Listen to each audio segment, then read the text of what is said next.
उम्मीद की, और जैसे समय आ गया है कि वे वेब सर्फिंग जनता को अपनी उपस्थिति से अवगत कराएं। ZIP2 की खोज योग्य निर्देशिका बनाएगा। व्यवसायों और इसे मानचित्रों में बांधें। मस्क ने अक्सर पिज्जा के माध्यम से अवधारणा की व्याख्या करते हुए कहा कि हर किसी को अपने निकटतम पिज्जा पार्लर के स्थान और वहां पहुंचने के लिए बारी-बारी से दिशाओं को जानने का अधिकार है। यह आज स्पष्ट लगता है कि येल्प गूगल मानचित्र से मिलता है, लेकिन उस समय पत्थरबाजों ने भी ऐसी सेवा का सपना नहीं देखा था। मस्क बंधुओं ने ZIP2 को पालो ओल्टो के 430 शर्मन एवेन्यू में जीवंत किया। उन्होंने एक स्टूडियो अपार्टमेंट आकार का कार्यालय किराए पर लिया, 20 फीट 30 फीट और कुछ बुनियादी फर्नीचर हासिल कर लिया। 3 मंजिला इमारत की अपनी विशेषताएं थीं। कोई लिफ्ट नहीं थी और शौचालय अक्सर बैकअप लेते थे। यह सचमुच काम करने के लिए एक चमकदार जगह थी, एक प्रारंभिक कर्मचारी ने कहा। एक तेज इंटरनेट कनेक्शन प्राप्त करने के लिए मस्क ने एक उद्यमी रे गिरोर्ड के साथ एक सौदा किया, जो जिप कार्यालयों के नीचे की मंजिल से इंटरनेट सेवा प्रदाता ऑपरेशन चलाता था। गिरोर्ड के अनुसार मस्क ने जिप दरवाजे के पास ड्राइवॉल में एक छेद ड्रिल किया और फिर एक ईथरनेट केबल को सीढ़ी से नीचे ISP तक पहुंचा दिया। गिरोर्ड ने कहा, वे 1-2 बार भुगतान करने में धीमे थे, लेकिन कभी भी बिल पर मुझे सख्त नहीं किया। मस्क ने सेवा के पीछे की सभी मूल कोडिंग स्वयं की, जबकि अधिक मिलनसार किम्बल डोर टू डोर बिक्री संचालन को तेज करते दिखे। मस्क ने खाड़ी क्षेत्र में व्यापार लिस्टिंग के डेटाबेस के लिए एक सस्ता लाइसेंस प्राप्त किया था, जो एक व्यवसाय का नाम और उसका पता देगा। इसके बाद उन्होंने एक कंपनी नवटेक से संपर्क किया, जिसने डिजिटल मानचित्र और दिशानिर्देश बनाने के लिए सैकड़ों मिलियन डॉलर खर्च किए थे, जिनका उपयोग शुरुआती GPS नेविगेशन शैली के उपकरणों में किया जा सकता था, और एक उत्कृष्ट सौदेबाजी की।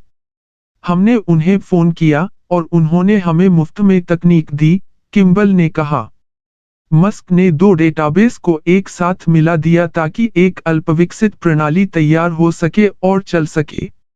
समय के साथ जिप के इंजीनियरों को प्रमुख महानगरीय क्षेत्रों के बाहर के क्षेत्रों को कवर करने के लिए और अधिक मानचित्रों के साथ इस प्रारंभिक डेटा ढूंढना को बढ़ाना पड़ा और कस्टम टर्न बाय टर्न दिशाओं का निर्माण करना था, जो अच्छे दिखेंगे और घरेलू कंप्यूटर पर अच्छी तरह से काम करेंगे।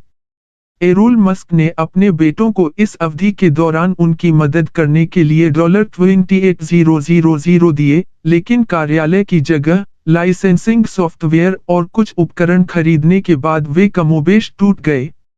ZIP2 के जीवन के पहले 3 महीनों के लिए मस्क और उनके भाई कार्यालय में रहते थे। उनके पास एक छोटी सी कोठरी थी जहां वे अपने कपड़े रखते थे और YMCA में स्नान करते थे। कभी-कभी हम जैक इन द बॉक्स में एक दिन में 4 बार भोजन करते थे, किम्बल ने कहा। यह 24 घंटे खुला था, जो हमारे काम के समय के अनुकूल था। मुझे एक बार स्मूदी मिली और उसमें कुछ था। मैंने बस उसे बाहर निकाला और पीता रहा। मैं तब से वहां खाना नहीं खा पाया, लेकिन मैं अभी भी उनका मेनू पढ़ सकता हूं। इसके बाद भाइयों ने 2 बेडरूम का अपार्टमेंट किराए पर लिया। उनके पास न तो पैसे थे और न ही फर्नीचर पाने की इच्छा, तो फर्श पर सिर्फ 1-2 गद्दे थे। मस्क किसी तरह एक युवा दक्षिण कोरियाई इंजीनियर को कमरे और बोर्ड के बदले ZIP2 में इंटर्न के रूप में काम करने के लिए मनाने में कामयाब रहे। इस गरीब बच्चे ने सोचा कि वह एक बड़ी कंपनी में नौकरी के लिए आ रहा है, किम्बल ने कहा। उसने हमारे साथ रहना समाप्त कर दिया और उसे पता नहीं था कि वह क्या कर रहा है। एक दिन, इंटर्न ने मस्क की पस्त BMW 320i को काम पर ले जाया और रास्ते में एक पहिया गिर गया।